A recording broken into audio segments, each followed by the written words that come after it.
Bom dia, boa tarde, boa noite. Vamos apresentar mais um estudo online do Grupo Espírita Alta de Souza, que apresentamos 2 sábados por mês, e o tema de hoje vai ser as penas futuras segundo o Espiritismo, baseado no livro O Céu e o Inferno. O que nos aguarda além desta vida física em função do que fazemos nesta vida. Esses estudos são feitos pelo Grupo Espírita Alta de Souza, situado na Rua João Cândido Brasil, número 335, no Maracanã, Rio de Janeiro.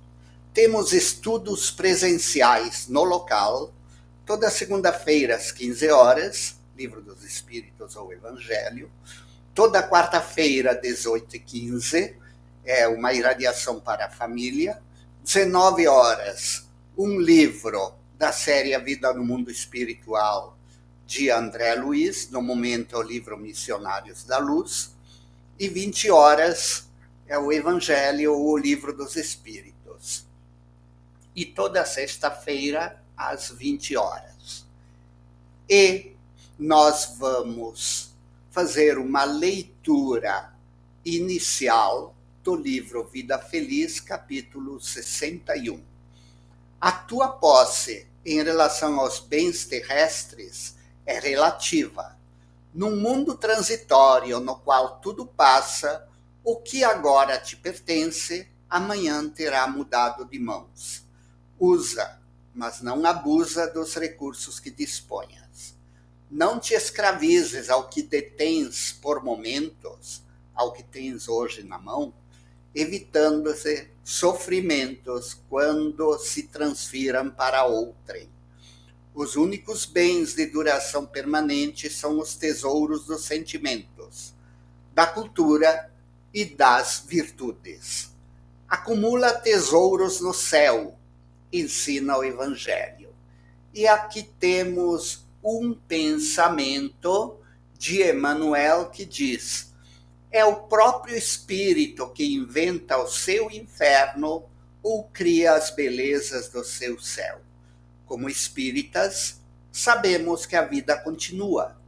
Portanto, somos nós que definimos nosso inferno ou as belezas de nosso céu. Mas antes de começar o estudo, vamos fazer uma prece inicial. Mestre amado Senhor Jesus, Alta de Souza, amiga e companheira, irmãos espirituais do Grupo Espírita Alta de Souza, realizamos aqui mais um estudo baseado na obra O Céu e o Inferno. Ilumina nosso entendimento, Pai querido, para que saibamos transmitir os conceitos maravilhosos contidos nesta obra. Abençoa, Senhor Jesus, a todas as pessoas que ouvirem e compartilharem esse estudo. Fortalece-as na fé, ilumina seu entendimento para que reconheçam o que cada um precisa melhorar para um dia colher frutos felizes da semeadura que hajam realizado. Assim sendo, Senhor, em teu nome, de Alta de Souza, da equipe espiritual de nossa casa, damos início ao nosso estudo. Então, nós estaremos estudando hoje O Céu e o Inferno, capítulo 7 da primeira parte. Tem um texto longo lá de Kardec, que obviamente a gente reduziu bastante para o nosso estudo, separando o que é essencial para entendermos as penas futuras segundo o Espiritismo. Se fôssemos realizar o estudo na íntegra do texto que está lá, iria dar mais de uma hora de gravação, porque é um pouco cansativo, aí procuramos separar o essencial. Lá no início deste capítulo, Kardec escreveu: a carne só é fraca porque o espírito é fraco. Ou seja, é do espírito a responsabilidade por todos os seus atos. Quem já não ouviu a frase: eu errei porque a carne é fraca. A carne cedeu às tentações. A carne é apenas uma máquina, por o que estudamos no Espiritismo. Quando alguém atropela alguém na rua, podemos dizer que a responsabilidade é do carro? A responsabilidade de quem o dirige. Ah, mas deu um problema numa peça mecânica. Deu um problema numa peça mecânica, talvez porque a pessoa não fez a revisão que devia. Então, a carne obedece ao espírito que a comanda. Logo, se o espírito é fraco, a carne será fraca. O espírito que tiver se libertado dos instintos inferiores vai governar seu corpo e não cometerá certos erros. E Kardec continua: o espírito libertado dos instintos da bestialidade modela um corpo que não é mais um tirano para as suas aspirações à espiritualidade do seu ser. Cada espírito terá um corpo de acordo com o estágio espiritual que se encontra. Todos sabemos que, por exemplo, quem infelizmente parte deste mundo pelo caminho do suicídio, o primeiro corpo que receberá na próxima encarnação, na maioria das vezes, tudo dependendo do que levou a pessoa a cometer este infeliz ato, ele trará impresso o que foi que o fez partir para o mundo espiritual da última vez. Então, valorizemos a vida.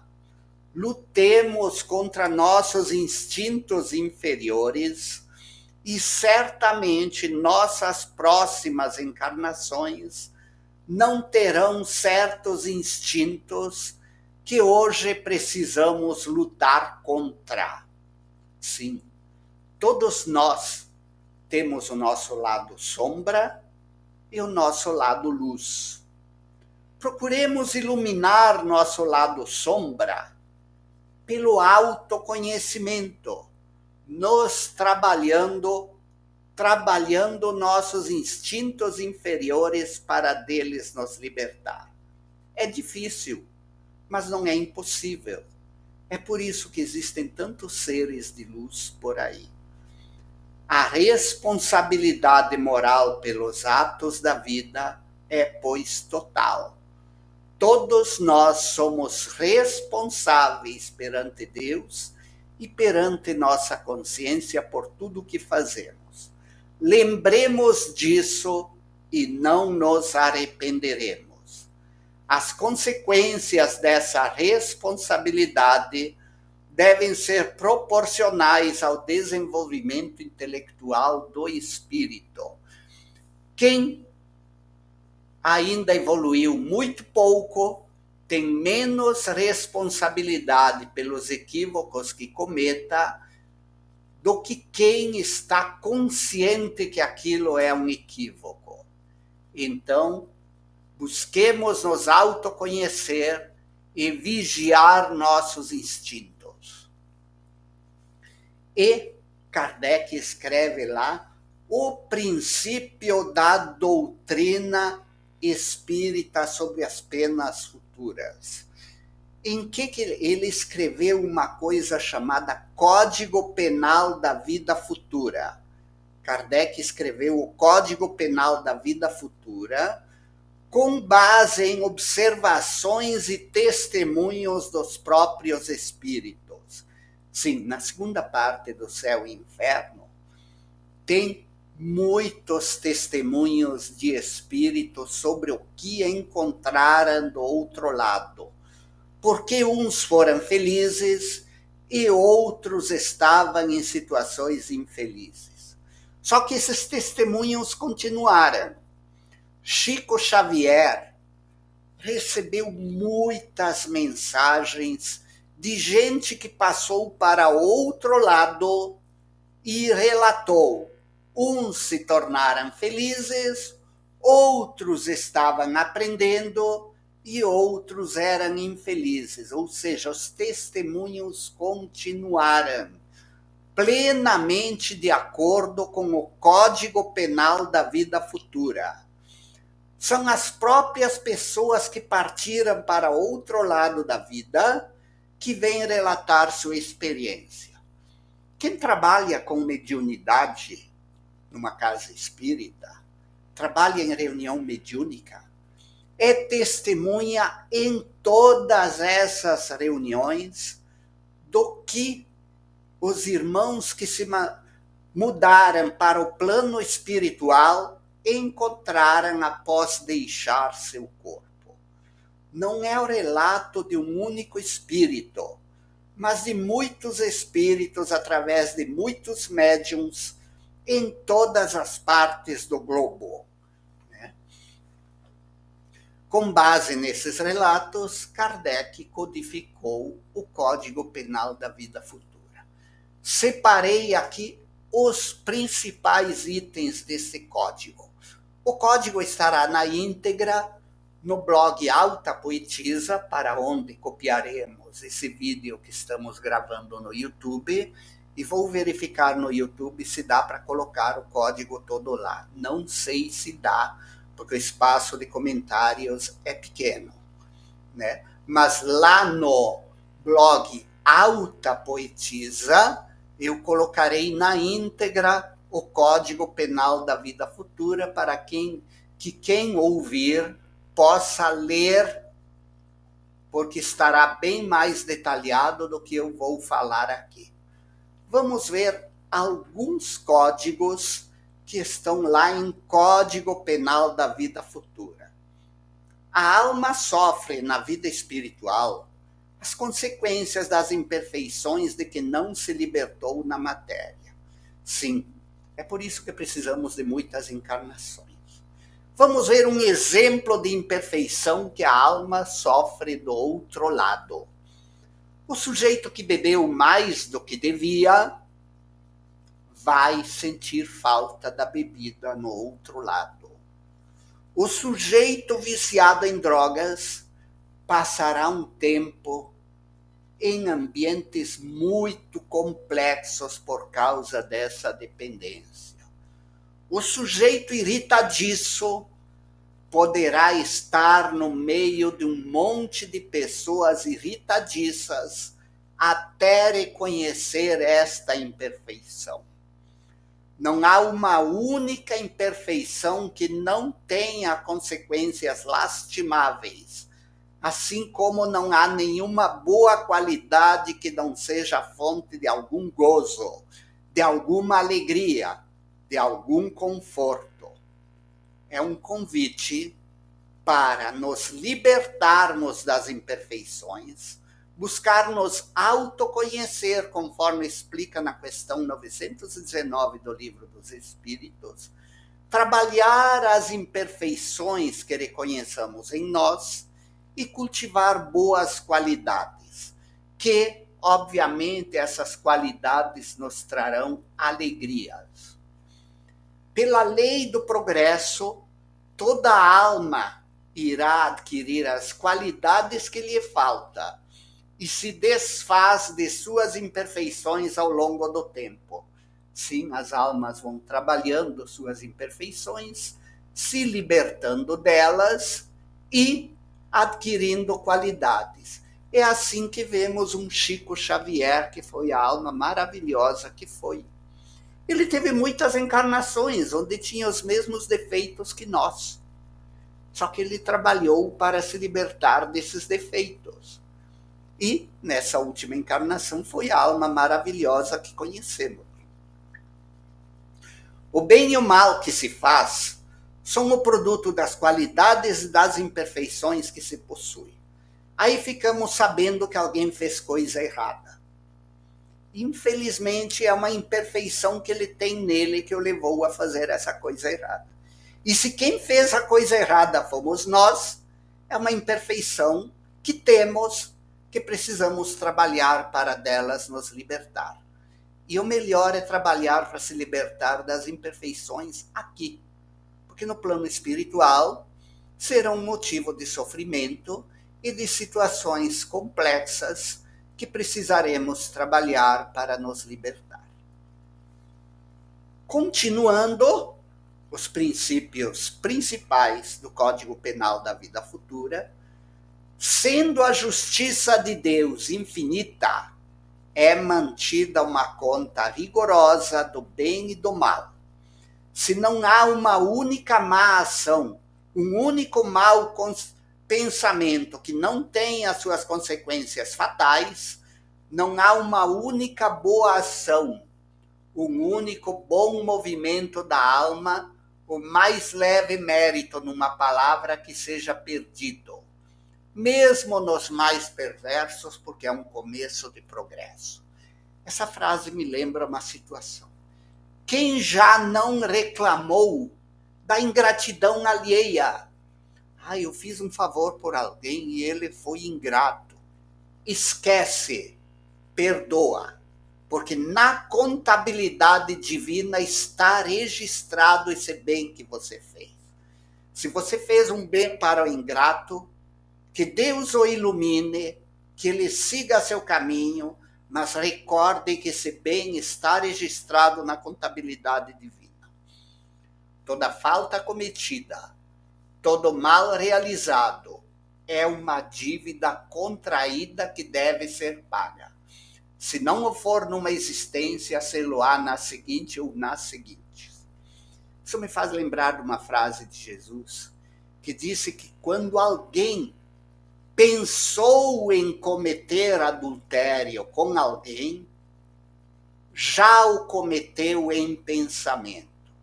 Portanto, vigiemos o tipo de pensamento que temos em nossa cabeça. Sim, que sejam pensamentos do bem. Aprendamos a dominar nossos pensamentos para que eles não nos dominem. A duração da expiação está subordinada ao aperfeiçoamento do espírito culpado. O arrependimento é o primeiro passo para o aperfeiçoamento. Se erramos, o arrepender é o primeiro passo. Mas não basta só isso. É necessário a expiação e a reparação. O arrependimento pode ocorrer em todo lugar e a qualquer tempo. Se for tardio, o culpado sofre por mais tempo. E o que é a expiação?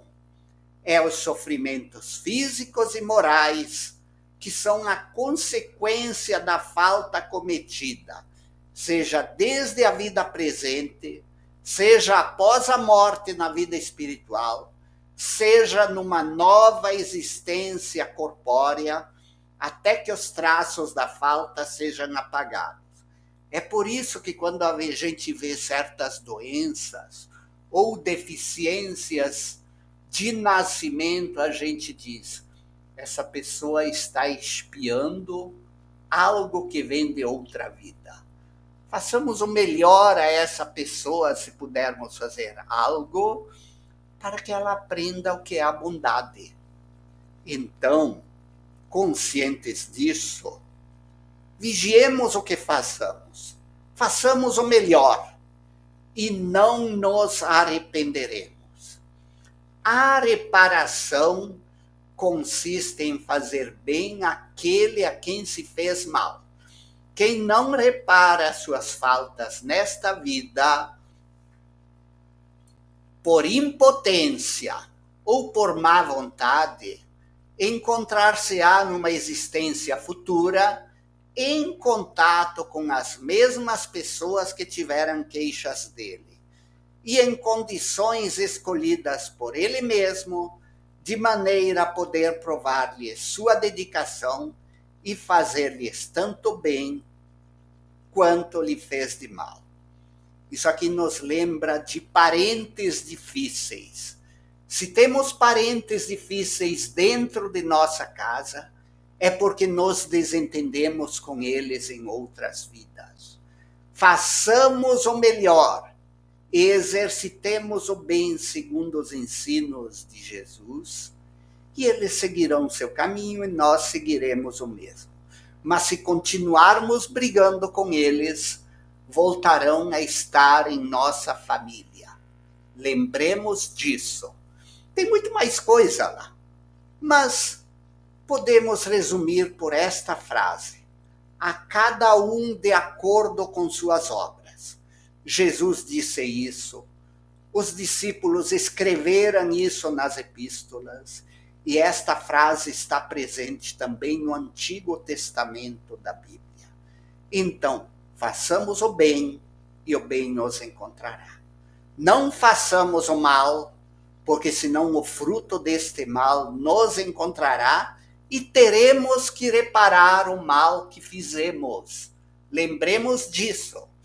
Eu fiz um bem para alguém e esse alguém foi ingrato. Siga seu caminho, peça a Deus que ilumine essa pessoa, porque esse bem está registrado na contabilidade divina. E essa pessoa que foi ingrata terá que reparar sua ingratidão um dia. E assim, vamos fazer a nossa prece de encerramento. Mestre querido, muito vos agradecemos por esse estudo. Que tuas bênçãos iluminem a todos nós, fortaleçam-nos na fé, ilumina nosso entendimento para que aprendamos a nos conhecer melhor, a reconhecer nossas imperfeições e a ter forças para delas nos libertar. Abençoa, Senhor Jesus, a todas as pessoas que ouviram e que compartilharem esse estudo, que tuas bênçãos estejam presentes em suas vidas, que sejam inspiradas no caminho do bem, a reconhecer suas imperfeições e a ter forças para delas se libertar. Assim sendo, Senhor Jesus, em teu nome, de Alta de Souza, da equipe espiritual desta casa, encerramos esse pequeno estudo. Assim seja.